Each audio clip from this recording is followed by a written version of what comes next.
government of Canada isn't even trying to hide the fact that they're communists anymore. They're trying to pass universal basic income in Canada right now. This is not a conspiracy theory, and it's not a joke. Bill S206, an act to develop a national framework for a guaranteed livable basic income. That's universal basic income. Some of you, mainly communists, leftists, social justice warriors, probably think this is a good thing. And I'm about to tell you why you're very wrong.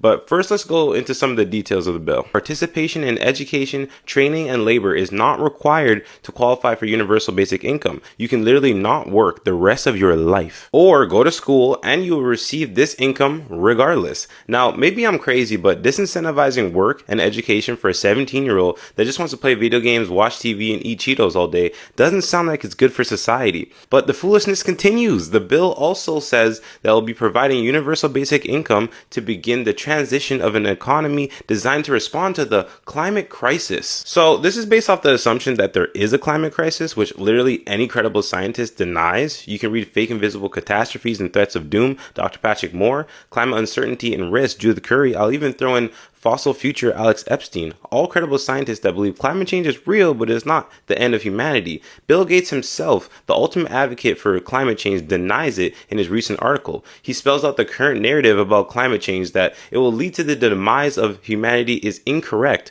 Fortunately for all of us, this view is wrong. Although climate change will have consequences, it will not lead to humanity's demise. Which, by the way, a lot of people don't know, but climate change also has positive consequences like global greening. But I really want you to understand the negative effect of a society that disincentivizes work and education in a population starting at a young age. This will disincentivize working, learning, and gaining skills. Soon unemployment will grow and the unemployed will outnumber the employed. The only way to make this work is to exponentially increase taxes on businesses and individuals that actually do work. This will push businesses and wealth away from our country. Governments will replace private sector jobs with public sector jobs, growing our dependence on the government. Soon, universal basic income will go from an option to a mandate, since you couldn't get a job if you tried. The government will then decide what you need and limit what you want. People will lose all sense of purpose in life.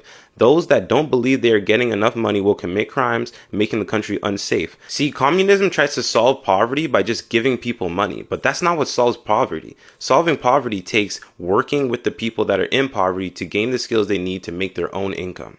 This is how communism works. This is the system that led to the deaths of over 100 million people. They make you dependent on the government, take away your mental faculties and financial abilities, so you rely on the state for everything. And it's all about control. This is the individual sponsoring the bill, Senator Kim Pat, an unelected official appointed by the Governor General under Justin Trudeau's recommendation. Life is about trade-offs, so the question is the universal basic income worth your freedom?